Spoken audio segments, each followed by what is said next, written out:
최근 경기 침체와 고금리 그리고 장기 부채 부담으로 인해 셀프 개인회생과 셀프 개인 파산을 검색하는 분들이 급격히 늘고 있습니다. 변호사 비용이 부담되어 직접 해보려는 마음 충분히 공감됩니다. 하지만 2025년 현재 법원 시스템은 서류 검증이 과거보다 훨씬 강화되었고 단 한 줄의 기재 실수로 각하되는 사례도 많습니다. 오늘은 셀프 개인회생 및 파산 절차에서 채무자분들이 가장 많이 실수하는 부분과 보정명령 대응 요령, 그리고 실제 성공 및 실패 사례를 중심으로 정리해보겠습니다. 먼저 기본 개념부터 짚겠습니다. 개인회생은 소득이 있는 채무자가 일정 기간, 보통 3년에서 5년 동안 매달 일정 금액을 변제하고 남은 채무를 탕감받는 제도입니다. 반면 개인 파산은 상환 능력이 전혀 없는 경우 모든 채무를 면책받는 절차입니다. 법원은 단순히 소득 유무만이 아니라 그 소득이 지속 가능하고 객관적으로 입증 가능한가를 중점적으로 봅니다. 반대로 개인 파산은 실직과 폐업만으로는 부족하며 최근에는 재취업 가능성까지 검토하기 때문에 단순한 경제적 사정만으로는 면책이 어려운 사례가 늘고 있습니다. 셀프로 진행할 때 가장 어려운 5가지 포인트를 살펴보겠습니다. 첫째, 채권자 목록 누락입니다.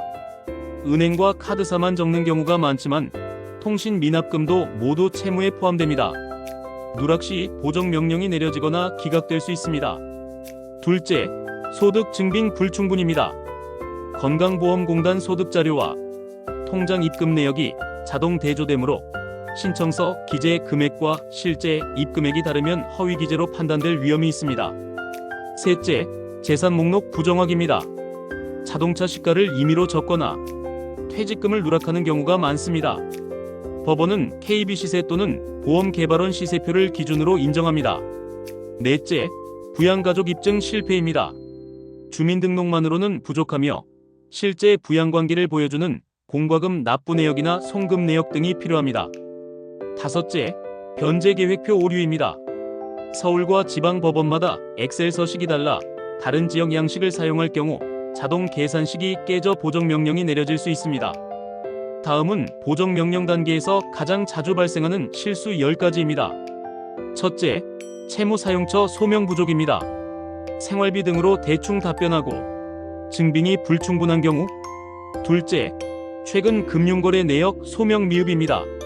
신청 직전 고액 입출금이나 가족 간 송금 내역에 대한 소명이 불명확할 때. 셋째, 보험 해약 환급금 누락입니다. 현재 납입 중인 보험의 환급금이 청산 가치에 포함됨을 모르고 누락한 경우. 넷째, 소득 변동 소명 부족입니다. 최근 급여 인상 또는 감소 등 변동 사유를 객관적으로 입증하지 못한 경우. 다섯째, 배우자 재산 관련 소명 미흡입니다. 배우자 명의 재산에 대한 자료 제출 요구를 거부하거나 불성실하게 대응한 경우. 여섯째, 보정기한 내 미제출입니다. 법원 지정 기한을 놓치거나 연장을 반복하는 경우. 일곱째, 가족 부양 관련 소명 오류입니다. 실제 부양 기준을 잘못 이해하고 과도한 생계비를 주장한 경우. 여덟째, 도박 및 사치성 채무 은폐입니다.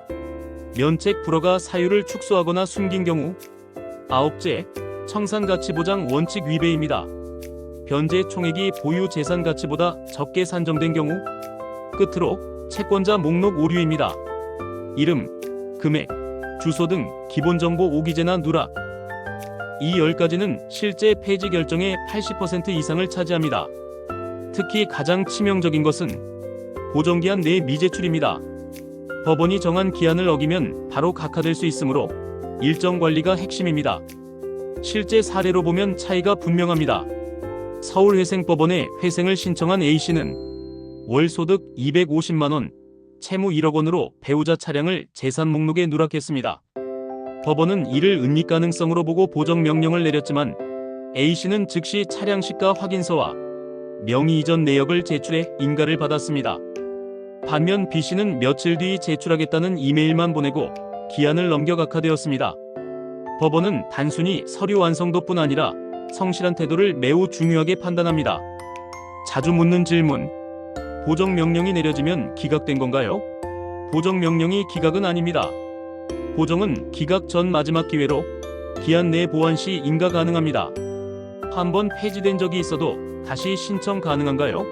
한번 폐지돼도 재신청은 가능하지만 과거에 허위 기재나 불성실 사유가 있었다면 인가 가능성은 낮습니다. 소득이 일정하지 않아도 회생이 가능한가요? 네, 가능합니다.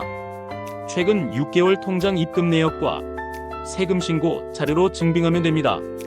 가족 중 한 명이 대신 신청해도 되나요? 아니요. 반드시 본인이 직접 신청하고 서명해야 합니다. 결론적으로 셀프 개인회생이나 파산은 가능하지만 법원 실무를 이해하지 못하면 실패 확률이 높습니다. 특히 보정명령은 단순한 보완이 아니라 성실도 평가의 마지막 단계입니다.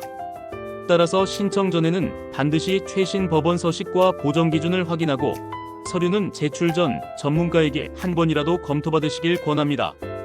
마지막으로 꼭 기억해 주세요. 모든 걸 혼자 해결하려 하지 마세요. 보정 단계에서라도 전문가의 검토를 받는다면 인가와 기각의 결과는 완전히 달라집니다. 채무 문제로 고민이신 분들은 채비서에게 편하게 문의 주세요. 여러분의 신용 회복 채비서가 함께하겠습니다. 채비서 문의는 화면이나 고정 댓글을 참고해 주세요.